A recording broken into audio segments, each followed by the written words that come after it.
So I've given myself a bit of a license here to say kind of anything, because you don't know what to expect. And so what I'm going to do, I'm going to throw in bits and bobs of all the talks that I've done over the last 4 years. So it's going to be quite, in some ways, quite heavy, and you might need to make notes because there's some very useful information that I've got, and a lot of it is brand new. So over the years, I've done talks that involve law, as you might expect from the People's Lawyer, health, because I've been looking into health for 40 years, and education, because I'm an author of a book on education. So you could call me a bit of an all-round smart arse, and I wouldn't be offended. In fact, I'd actually take that as a compliment. So what it means is that I research widely, and I firmly believe that there's no point in knowing all your rights if your health is falling apart. There's no point in thinking A, B, and C if at the end of the day that A, B, and C was implanted into you in the classroom when you were a kid. What's the point? There's hardly a point in having a brain. I know it's going to sound a bit dismissive of some people, but I sometimes wonder what on earth their brain is doing in their head. You know, when they took the jab and wore the mask, etc., etc. I'm reading a book, or about to. I read a book called The Indoctrinated Brain. So there's a clue to the answer to that one. It's not that they were born brain dead. It's that they allowed the control of their brain to drift off to a third party. It was an invasion of the body snatchers. We've had all kinds of predictive programming for donkey's years that they're coming for our brains. And they've arrived. They are in our brains, and that's one of the revelations I'm going to reveal today to tell you how they've done it, because they have done it. It's not science fiction. They've arrived in our brains, folks, on many levels. But first, let's just to prove to myself that I'm on the right track, because what I say is that schooling is not something that is done for you, it's done to you. So let's have, who fancies themselves in arithmetic, good at adding up? Anyone fancies themselves at pretty good at adding up? Okay, well let's put this to the test, because I have a theory that very, very few will be able to do this operation. It's a one-step operation. You're going to multiply two-digit numbers. I'll give you them in a minute. And I want you to do it in under 3 seconds, so in either 1 or 2 seconds. And I want to see who can do it. And when you think you've got it, scream the answer out. So I'm going to give you the 2 digits in a few seconds. Basically, there's a hard way to do it, which will delay you, and you won't make it in 2 seconds, or there's a quick way to do it. So I'm helping you already. And the 2 digits are, I want you to multiply 11 times 17 in under 3 seconds. Go. Time up. What was that? Yes. John got it, but he was the only one that got it. Not so sure he did it in under 3 seconds, but he did it pretty quickly.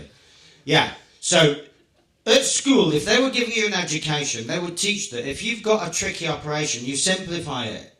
So you don't multiply 11 by 17, you multiply 17 by 10, which means you add a 0 onto the 17, and that leaves you 117 short, doesn't it? Because you're supposed to be multiplying by 11. So it's 170 plus 17. So it's not 11 times 17. And just to support this idea of mine, so my theory has been borne out here, you know. It's not that, not calling anyone stupid, I'm just saying that you went to school. And because you went to school, we are all partially brain dead. Simply because we went to school. We weren't born that way. We're born amazing. And I'll tell you how amazing in a minute. So, it looks as though the theory that we are deactivated by us, it's only one little test, but you know what I mean, there's something in it. We are really, and it also explains why so many people fall so often for so much bullshit. Their ability to think straight is compromised.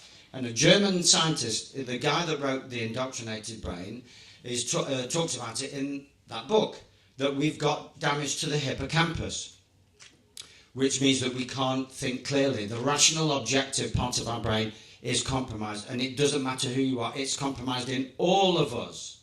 That's what they were relying on. So that when they put their bullshit in the media, I mean, if you put bullshit in the media, most people, if they're left to their own devices, will just go, that's bullshit.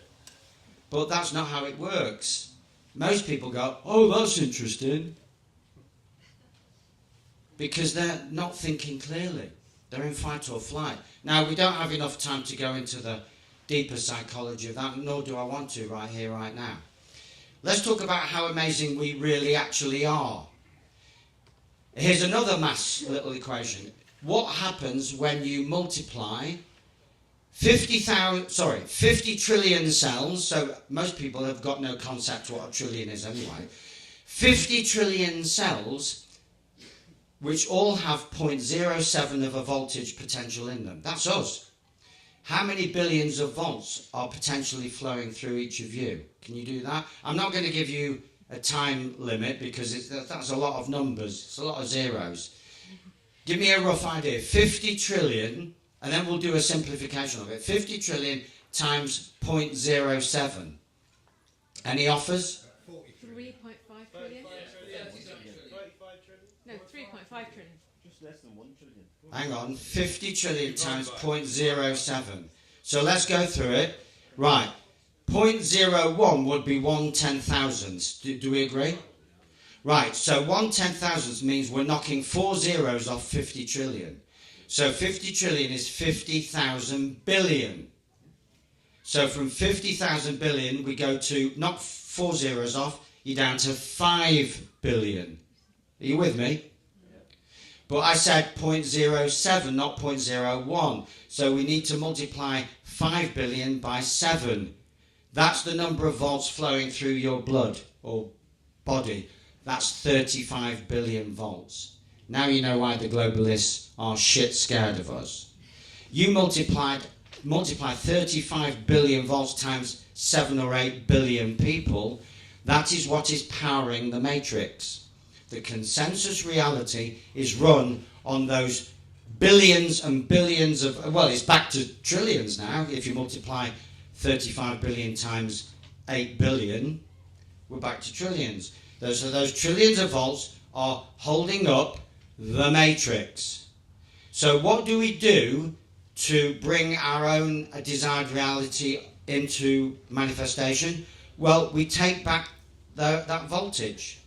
We don't fight them because they're taking the voltage when we fight them. We don't imprison them. We don't accuse them of anything. We just say, thanks for your offer of artificial intelligence and permanent metaverse and God knows what else and biosensors and doctors in the future won't actually be doctors. They'll be engineers. They'll be computer engineers because people in the future will be robots, cyborgs. We won't be, but I'm talking about those that get trapped. Unless some act of God takes place, which may happen, but I'm not here to say whether or not that will happen. It might happen. And then, you know, Christians call it the rapture, don't they? It's this photon, this zap of photon light, which melts all their circuit boards. And then we go back to almost like prehistoric conditions, you know? Unless we've learned to... there was some guy burning water the other day, using water only, separating the hydrogen and the oxygen in water to create a gas stove. Did you see that, anyone? Yeah. So our potential, not just in terms of voltage, our intelligence and creativity is limitless. We are divinity manifest in this consensus reality. But when you go into this consensus reality, you get peer group pressure, you get groupthink, you get all the nonsense that you learn at school, and so it's very easy to forget who you are. Basically, we're in collective amnesia. That's all that's going on. Collective amnesia. So let's look at. So there's the reality that we are the power behind this throne. Whatever the throne is, we're the power behind it. And you have to remember that at all times. That means that whatever is happening in your life, on some level, at some point, you created it. Now, there's a lot of people that don't like that thought because they prefer to blame the other. You know, it's the othering, isn't it? Not my fault. my parents, my schooling, right? Now, it's not your fault that you went to school, that's true, but at some point we wake up, or we certainly need to wake up and realise that in fact damage was done, which we weren't conscious of, but now we are conscious of it. We can use some of those spare trillions of volts to zap it. When you apply your consciousness to anything, you're zapping it. And those that are in denial of negativity can't zap it because they're not acknowledging that it's there. So when I say to people, why don't you get angry? Oh no, I don't get angry. Anger is for losers. Anger is for losers. Right? You've got to get, if something is not right, anger is one of the things that helps you put it right. It motivates you. It gives you the energy to zap it. Right? Rather than, so zap it, don't zip it. And it's that silence, that polite. One of the reasons why in this country we were given a very, very, very childlike, softly, so-called lockdown is because we are renowned for never speaking up and speaking out and never showing anger. Not like the Spanish or the French. Kidding hell, the French. They needed batons, yeah, over the head to keep them in line. But we didn't need any of that. All we had was neighbourhood snitch schemes. That's us. The snitches were out in force. It's gone to Sainsbury's. Not been back for 6 hours. I'm not making this up. Yeah? No, it's an emergency. 999. No, it's not 111. No, it's emergency. Spreading the plague. That's how bonkers we've become, and how compliant and obsequious. It's a level of childlikeness that's actually very sad to behold. And if you want another indication of what's going on, I call this the trolley apology. So to see what kind of trance and trance-like state people are in, you go into a supermarket and take an empty trolley and build up some speed and look for someone that's not looking where they're going and smash into them deliberately with an evil demonic grin on your face. And I can guarantee you that they will be the first to apologise. Oh, sorry. It never fails. I've done it 3 or 4 times. It never fails. I'm not a psycho, folks. I just like to test my theories. It's as scientific as it gets. I'm following the science. Right. So I'm painting a picture of people being in a trance, dreamlike state, the most diabolical self-image. I take every opportunity to big myself up. Like today I had one. It's totally random this, but and I do it with humour, but no one's programmed to hear the humour. Because you have to say, it's 6 o'clock, it's comedy time. And then people put their, But I do humour all the time, but it's 99%, it goes completely over everyone's head. So I'm on a train from London to here, and at midpoint, it's train replacement bus service, yeah? So we get on the bus and then I'm getting this the wrong way around. We get off the train and we're looking for the bus because it's not obvious. It's Tunbridge Wells.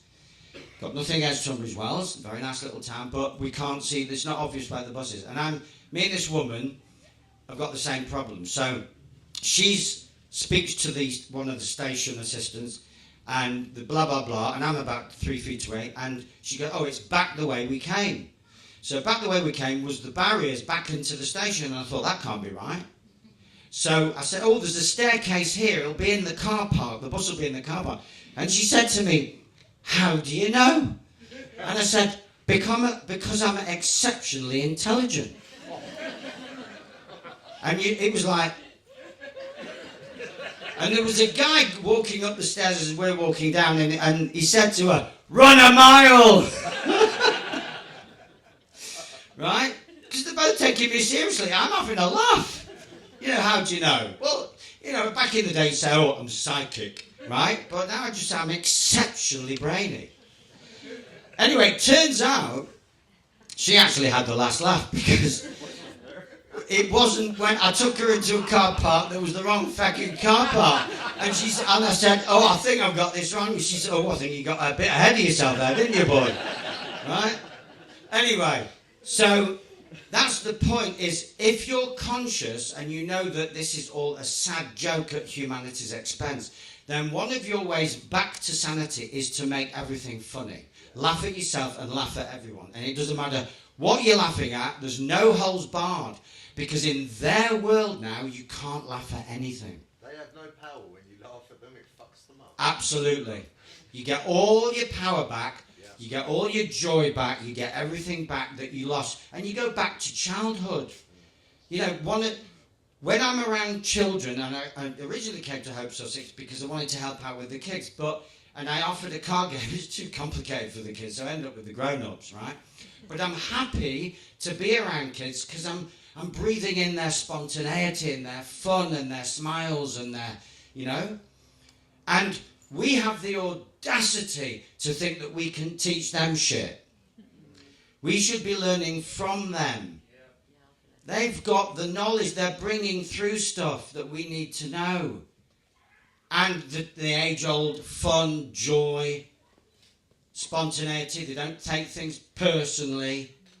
And if they do, they get over it in 3 microseconds. You know, grown-up neighbours can go 40 years. Your dog shit on my garden 40 years ago. You know, that was it. That was the last straw. It was so petty.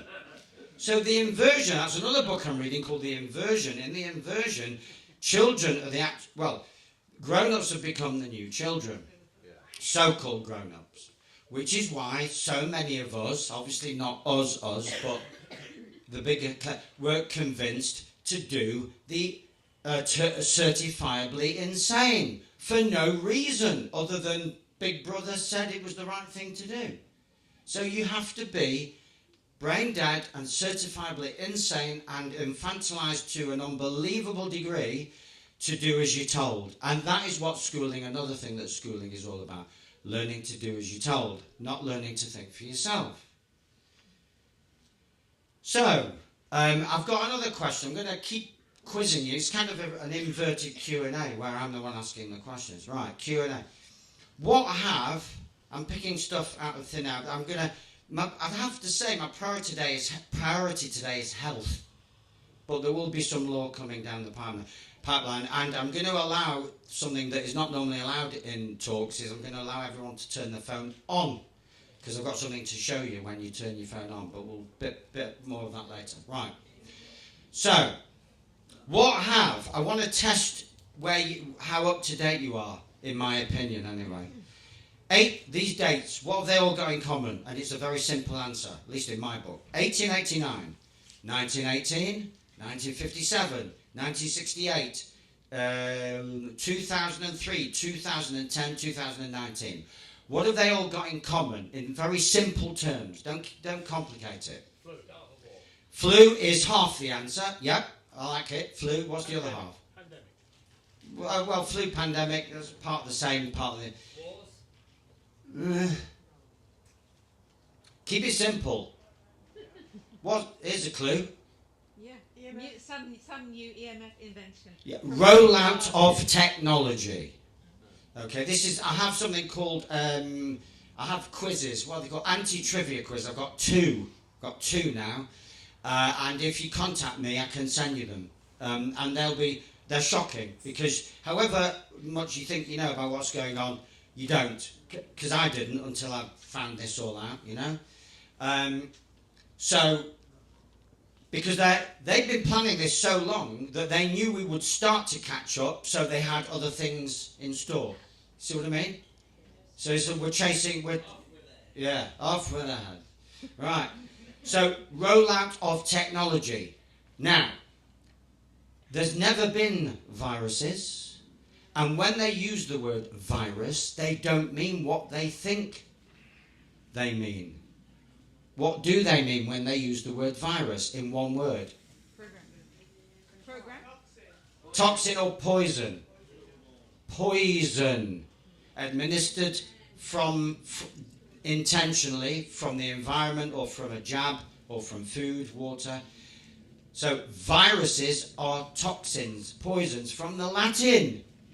I'm not making any of this up. Virus, and they use Latin a lot, but we think they're using English. And that's true with legalese. You know, for the legalese lawyers here, we think they're using English. They're not. They're using a different language called legalese. Similarly, when they use certain medical terms, we think they're using English. No, they're using medicalese. And I've also got something else called the globalese lexicon. So I need to, that's another thing that we'll be QR coding a lot later on. The globalese lexicon, because there's globalese. And you need to know some globalese so that you can get your head around what's going on, what's really going on, what they mean when they say A, B, and C. Because they never mean A, B, and C. That is, they have tricky, deceitful language. And it's an act of infantile naivety to think that they mean what they say. They never mean what they say.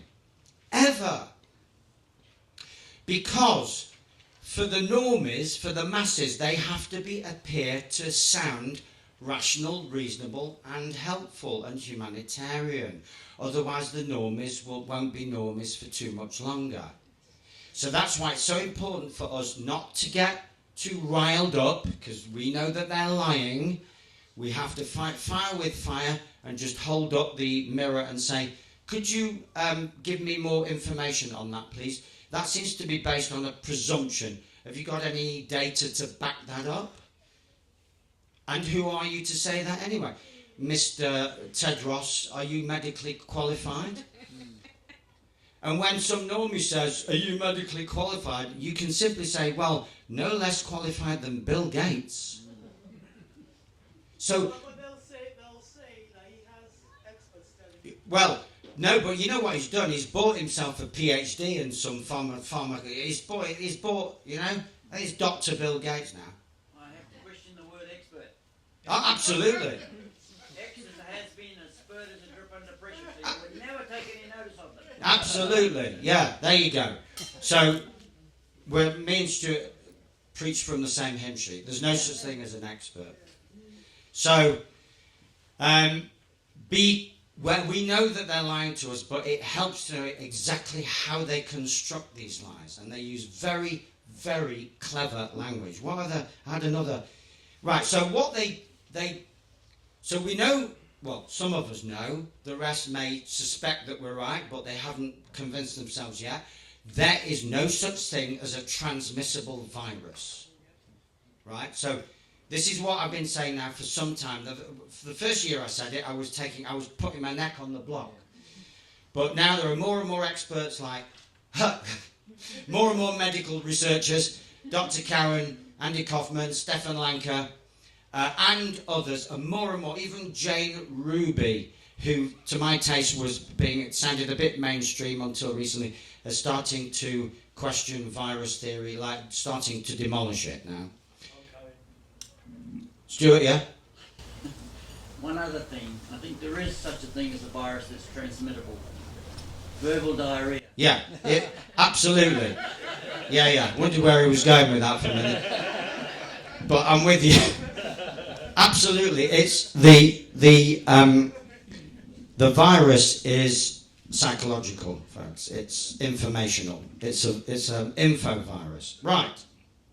So what they've got the mainstreamers thinking is that there's an external threat which needs an external defense mechanism. Yeah, so this is military thinking. Yeah, external threat needs an external mechanism to fight it off. And their lies run much deeper than even I realise, you know. So even when they talk about giving you something that will create antibodies that will fight off, there's no such thing as antibodies. There's no such thing as anything. They're making it all up, all of it. And the reason why it's so difficult to say that is because world-leading experts, so you've got the original hoax, the COVID hoax. And then you've got the mRNA. No, they're using mRNA technology. Well, that's also a hoax. Total hoax. There's no such thing. You can't, at that level, you can't go in at nanoscopic level and do anything. The body will just say, what you do? Give over. Stop it. There are things that you can do at a nano level, and I'll come to that in a minute. It's inserting nanobots that create into the build-up, self-assemble into sensors. That can be done. Because I'm looking at videos that seem to show that that is being done. And it also makes sense of shedding, because these sensors can emit as well as receive. So if these sensors that are self-assembling can emit, then when you get too close to someone, any disjointed, distorted energy will affect you. So there isn't infection, there is affection. You're being affected.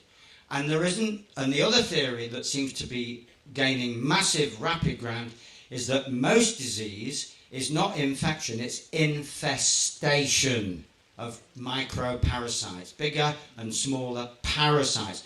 Cancer is now believed by some of the people that I've mentioned to be simply a parasitical infestation. 100%. Yeah. So, and it makes sense. I can't say any of these things categorically, but what I can say is that they absolutely make sense to me. Because when you cut off a tumour, right, all the little nasties creep out, and they call that metastasis, or metastasis. But it's just creepy crawlies, creepy. Oh, thanks, you've released us. Thanks very much. And they have a party, celebrate.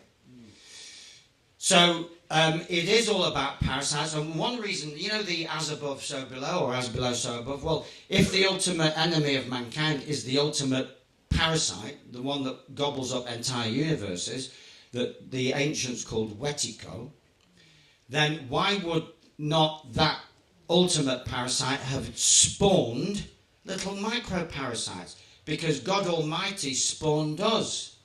So if we can have God Almighty, the all creating the individuated aspects of the all, then why can't the ultimate parasite create little fuckers to do what parasites do, which to live off God's creation, or primal creation if you don't like the word God. So our job is to rid ourselves of programming. It's to detox on every level. Rid ourselves of programming, know how powerful we actually are. Rid ourselves of the idea that we are more than anything. We have no match in existence. Yes, cats are more nimble, and pigeons don't get lost in Sainsbury's. But we are still amazing because of our imagination.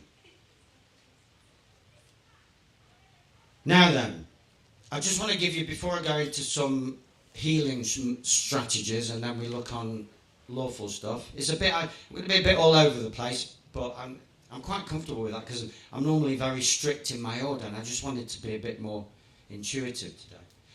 Yeah, disease, toxins, updates. Right, that was I was nearly losing my thread. Updates.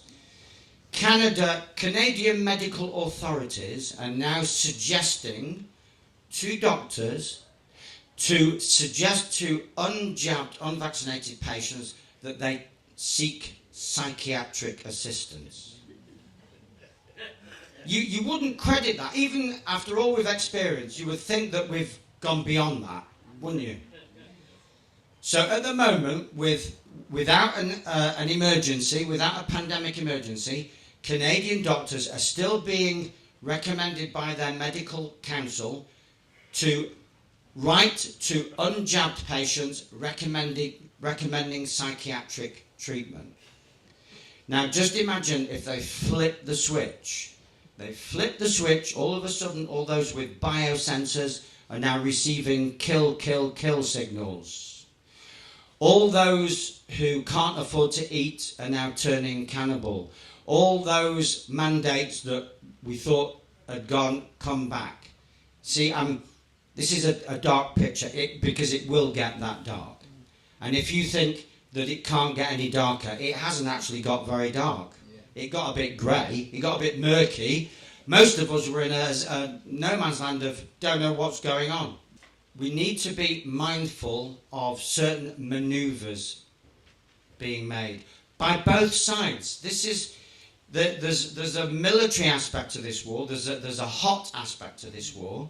Some of this war is taking place in underground, but the war that we're part of is taking place in our sovereign territory. And my sovereign territory is my body. I define sovereignty as bodily autonomy. End of. Don't want to hear any other definition, because that includes free will choice, because my body includes my subtle bodies, my metaphysics. So if I am the commander of my 50 trillion cells, I'm sorted. None of my 50 trillion cells fancied wearing a mask, so guess what? I didn't wear a mask. None of my 50 trillion cells fancied taking a jab, so guess what? I didn't take a jab. So me and my cells, 50 trillion of the best, right? We're not budging. That's what you've got to see yourself as the commander-in-chief of an army of 50 trillion assistants. Now, I was at a talk the other day, fantastic talk, a woman who'd been there, nearly died through medical negligence, turned everything around without their help, and now she knows exactly what it is to go through the tunnel of death, come out the other side, and say, we are the power, because she learned that because she turned it all around, it was down to her, no doctors involved. And her message was absolutely authentic, but all I'm doing is filling in some gaps, some maths if you like. She didn't do the 50 trillion she just said, you are the power. Totally agree with her, you are the power in your life. I'm just adding another layer to that idea. Yeah? So, we have parasites and nanobots. We're eating them, and graphene and God knows what. Not transmissible viruses, but technology. They want to insert technology into us so that they can control us. It's a very, very simple aim and a very, very simple procedure. But because we don't know anything about it, it doesn't appear that simple. But basically, turning humans into cyborgs. That's the agenda. It's that simple. And then they don't have to feed us, and then they can take away all the carbon and oxygen, and we won't die because we'll be machines. That's the plan. Well, that's their plan. It doesn't fit with my plans, because I've got some bridge to teach, and some, and some fun to have. Table tennis. I play table tennis these days, Good, just have fun. Go back to your childhood. Whatever you're doing in your childhood, why did you stop? My dad was a footballer when he was a kid, and then at 32, he broke his ankle. He never played ever again. And 20 years later, I said, why did you stop playing football at 32?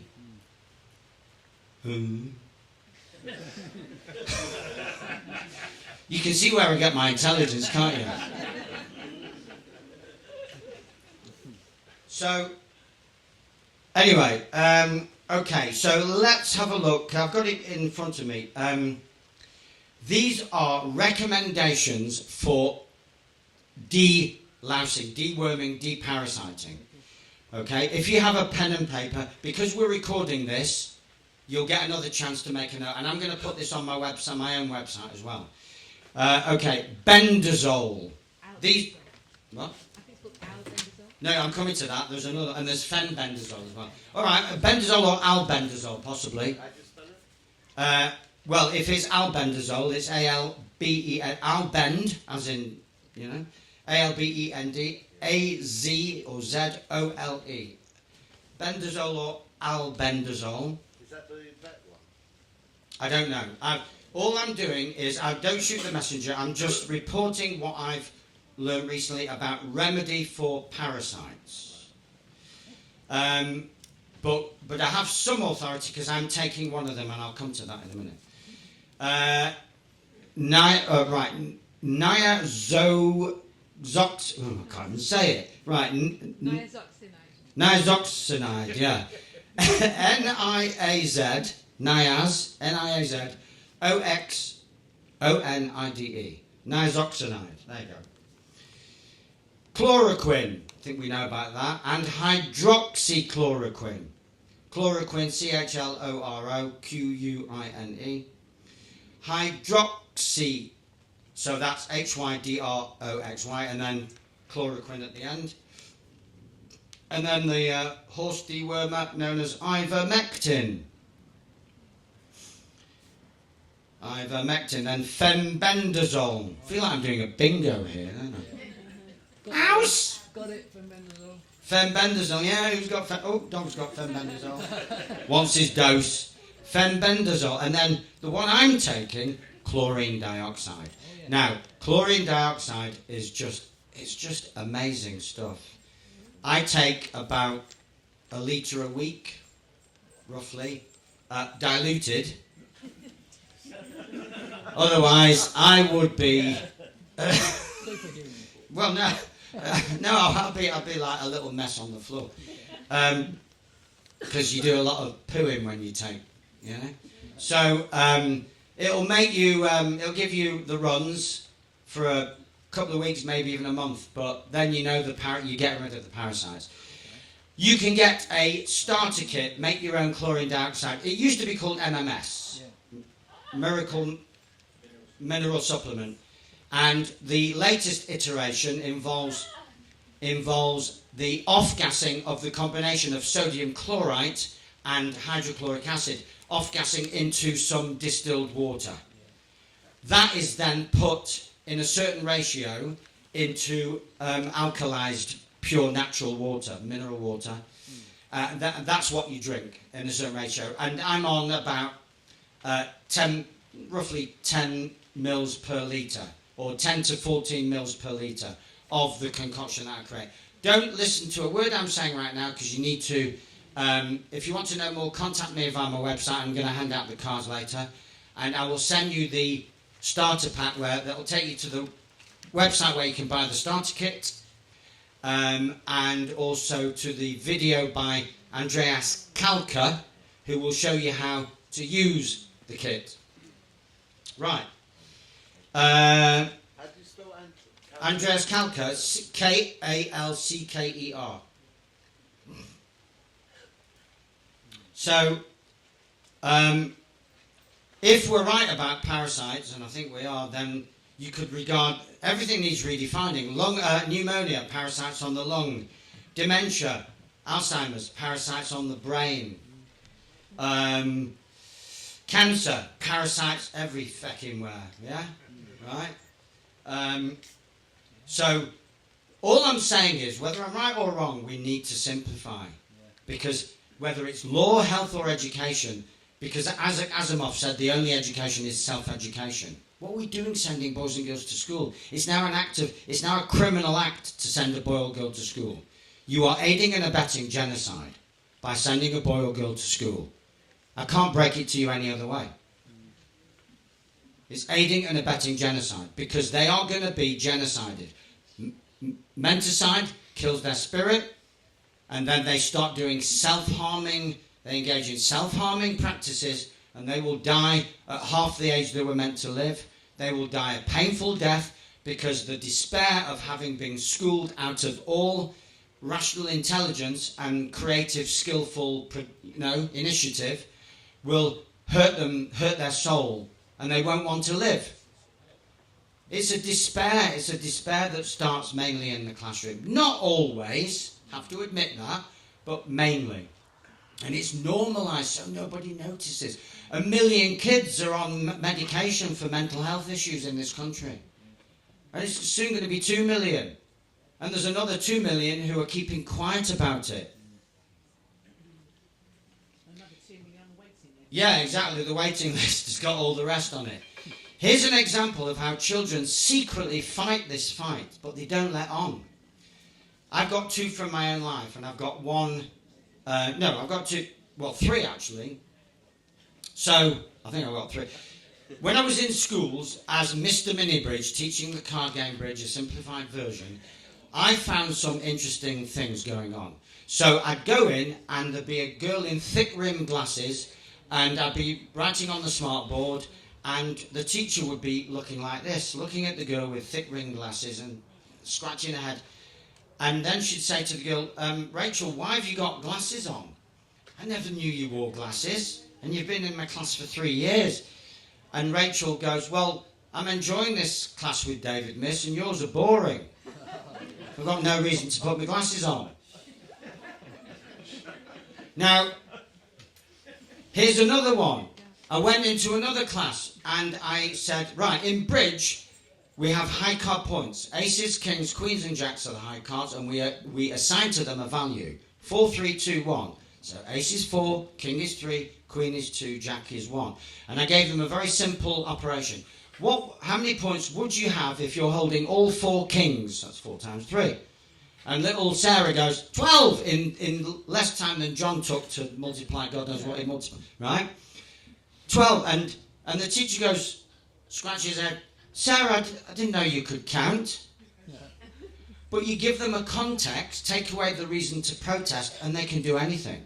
So Sarah wasn't counting in maths because maths meant nothing to her. There was no context. She was being dogmatically told, what's 4 times 3, Sarah? And Sarah was going, no idea, miss.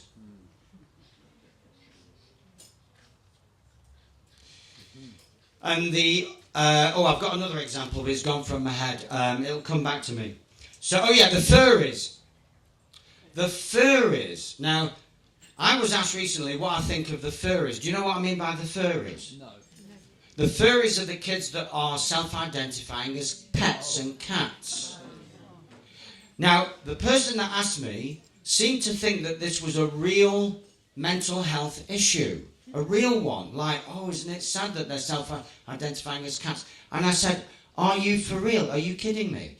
This is the kids protesting, taking the piss out of the agenda. And getting brownie points and getting the teachers to agree that they're a cat, so they're having a laugh at the teacher's expense. It's the kids protesting, using the agenda against itself. It gets a little sad when they request the litter box in the corner of the room. And they do! And they bloody do, Stuart, they do, and they get it. And they don't realising it, they're then actually in the waking up process. They are trying to awaken their docile classmates, right? And they're saying without saying it, do you not realise that this agenda is insane? It's so insane. I'm going to show you how insane, and I'm going to have a crap in a litter box in the corner of the classroom. And nobody will be able to say anything. Maybe not a crap, but they'll certainly have a piss. And they've got to use a litter box to have a piss because they're not allowed to go to the toilets anymore. Did you know that? You need permission slips to go to the toilets. And in Coventry now, in a school in Coventry, not only is the toilet shut, but the corridor to the toilet is locked off with a prison-like gate. Children are going home with urinary tract infections. Now, I don't use the word genocide lightly. I know I've got it in for schooling. Of course I've got it in because I'm a truther. And I've got at least four eyes to see what's going on. And I've got a good optician. Hang on for that, eh? So I can see clearly what's going on. Children are not allowed to go to the toilet at school. Not allowed to go to the toilet at school. During the lesson, not allowed. During the break, they're lucky if the toilet's open. It's normally shut. So they're having to hold in their pee, and so they're getting urinary tract infection. So what the school does in its infinite kindness is deprives them of water. Our child, he got, what did he get, Jane? He got he got a card, like a yellow card or something, because he said he wanted to go to the toilet, put his hand up, said he needs to go to the toilet, and this was throughout the hour lesson, and she refused him to go to the toilet, and he got some kind of yellow card, and I just said to him, he told me about it, I just said to him, next time it happens, stand up, go to the toilet, tell teacher where you're going, and don't turn back, go to that fucking toilet. Absolutely. On my course I teach the golden question. The golden question is, What claim, whoever you are, agent, police, teacher, doctor, what claim are you making over my property, my 50 trillion cells? What claim are you making? My cells are telling me that I'm going to the toilet. What claim are you making that outbids or trumps or derogates from my sovereignty? They can't say anything. But you have to face off with them. I'm just going. And there's so many stories during the alleged lockdown of people saying, I can't see my granny and I can't see my wife. Why not? Well, they won't let me in. Well, how are they going to stop you getting in? They'd have to assault you. They'd have to commit battery to stop you getting to where you... Just go!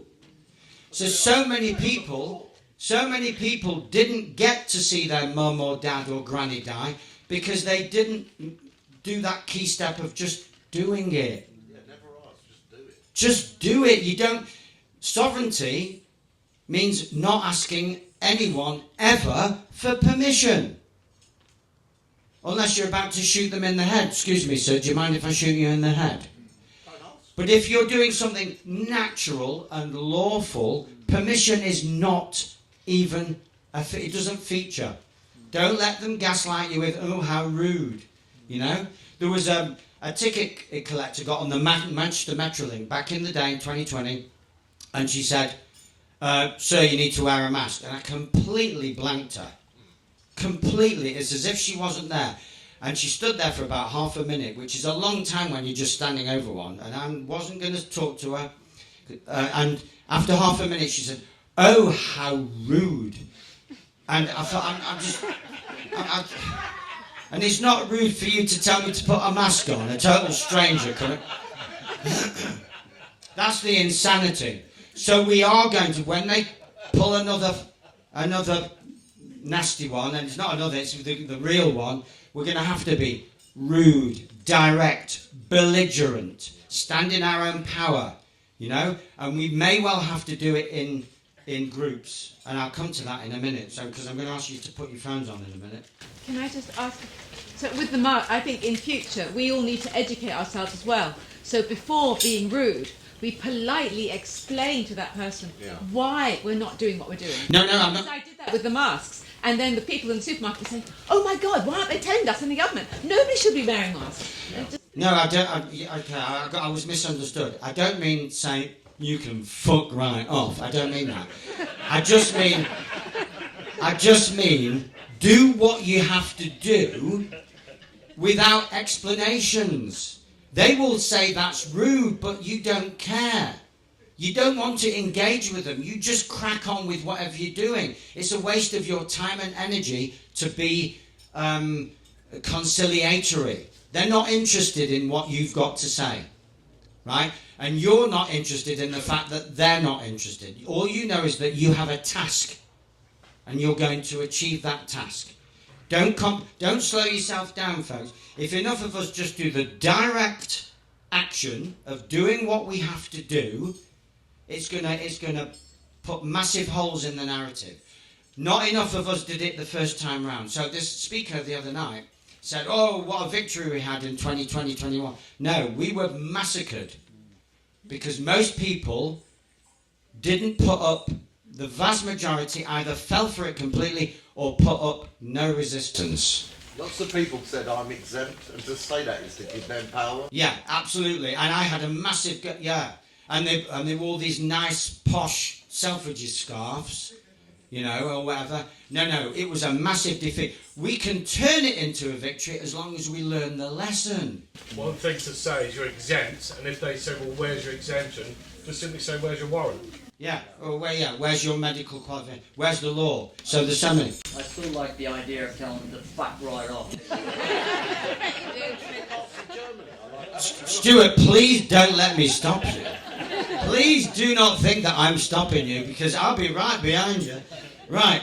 Okay, now I'm going to go through these quickly. These are natural remedies for infestation, and they will find its way onto the recording and onto my website. So we're running out of time, so don't write these down, just listen. Black walnut hull extract, wormwood, clove oil, Artemisia annua, citrus seed extract, pumpkin seed, I take activated pumpkin seeds. These are all anti-parasiticals. Ginger root, gentium root, olive leaf extract, garlic, essential oils, mimosa pudica, MMF, oh that's the chlorine dioxide again, turpentine, and fasting. Starve the little fuckers out. Fast. Papaya seeds, cayenne pepper, pomegranate and seeds, coconut fruit and oil. There's a book, Hannah Kroger, and I think it's Kroger, Parasites, the Enemy Within. Hannah, Hanna. I've not read the book. This is new information to me, some of it. Well, not new information, but new sources of information. Kroger, Kroger. Can you get extra points if you haven't got a phone? Can I just add the burdock root and dandelion root on there? Yeah, burdock root, dandelion root, yeah, okay. So, quickly, parasites are clever little so-and-sos. So if you're going to take any of these, especially the pharmaceutical ones, you need to go out with all guns blazing and take massively high doses of a whole combo, ideally under the supervision of a really good therapist, because otherwise you just piss them off but you don't kill them, and then from your intestine they can migrate up into the pancreas, into the gallbladder, they can go into the lungs, and they make it worse for you. So everything David's saying is correct, but the dosing and the combo is very important. Sometimes I find if you cycle some of these things, so your body doesn't get used to it and you're hitting it with new stuff all the time, it can't really get a tolerance or a foothold because you're just smashing it from every direction. Before you go on, why turpentine? Yeah. turpentine is, well, it's a natural It's an anti-parasitical. It's one of the... How much do you find works? I've looked into the turpentine It's thing. the It obviously terpenes. works. It's a little bit upsetting to the body. Do you dilute it down? How much of it do you have? You need real turpentine, not the substance. It's food grade turpentine, not B&Q, not B&Q turpentine. No, yeah. This is how viruses works. The virus works on a QR code. That's all it is. It's transmission of information. That's a virus. But when they do it, it's a poison. When we do it, it's a transmission of information. Right. On the web, that QR code is taking you to thepeopleslawyeruk.com. On that website, you've got all kinds of free resources, including 4 emergency info packs. And I want to walk you through just one. The one that is relevant to them calling the next pandemic. Okay, so if you haven't been QR coded, please get, right, but I'll read it out. So it's, if it's the correct, if it's the correct emergency pack, it's called Resilience in a Global Crisis. Basically, it will assist you to assert your sovereignty if the shit hits the fan. So I'll just précis the 2 or 3 bullet points. So basically, what I'm recommending is that these million migrants are not here to put on a cabaret or dig or repair the potholes. They're here to enforce the next or the real lockdown and allegedly quell civil unrest. Well, what will the civil unrest be? It will be people who are pissed off that they're locked down. People like us. So we have to be very mindful that we'll be asserting our sovereignty and being rude, in inverted commas, but we'll be standing up to, even if they've got a gun in their hand, don't be daunted. They're not going to shoot you.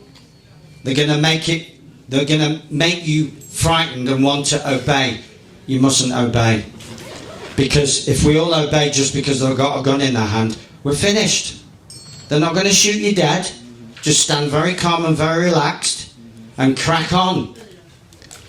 Right, so they're just upping the ante. It was random police officers with a taser here and a taser there, but they're going to up their game to foreign agents. They're already trying them out on mortgage evictions. Foreign agents who don't care about you and me, and they're being paid, and they're being told to get everybody back indoors. So we have to ignore the fact, doesn't matter what they're wearing or carrying or how, don't incite them, because some of these people hate us because of our past, Iraq, etc., Afghanistan. Some of them hate us. So we must be very careful, but we mustn't be too concerned about their hatred. We must be concerned about standing firm respectfully and peacefully. So this is where your idea comes in, because they're just waiting for us to trigger something. But we mustn't trigger anything. We must simply stand in our power and get out there and stay out there. That's all I did in 2020. But it was not a big problem then, because there was no real enforcement. There was a make-believe pantomime. So there's your, yeah, and we're forming groups across the country. I know it's got a bit lax recently, but we have to be mindful that we must be ready. We have to be ready. It'll be this winter, won't it? When it gets cold. Yeah, it's going to be. I think laziness. It's going to be in the next 12 months, pretty sure. So we have to be ready, and all this work that we do on ourselves must prepare us to maintain calmness and balance through the storm, which they've been referring to the storm for quite some time, haven't they? Yeah? The storm is coming, and we have to be ready for it. Not deny it. Oh no, if I do just a bit more yoga, there won't be a storm in my life. The storm is a planetary storm. Doesn't matter how much yoga you do, you'll be caught up in it. So, we have to be ready. That's all I'm saying. So, whatever that means to you, be ready. And if my resources can help, then, you know, I've got some books here, School No Place for Children, to give you a bigger idea about why it's a crime now to send boys and girls to school, and to help you heal from the damage. I've got cards, personal empowerment cards, school empowerment cards, and you've got the QR code. Follow the QR codes to more info packs and to more videos and resources on the website. And if you want to ask me anything else, I'm going to be around for about another hour. What time is it now? About 4:30? 5? No, it's 4:45. 4:45. I'll be around for about another hour. Lovely. Thank you. Thank But thank you very much, folks.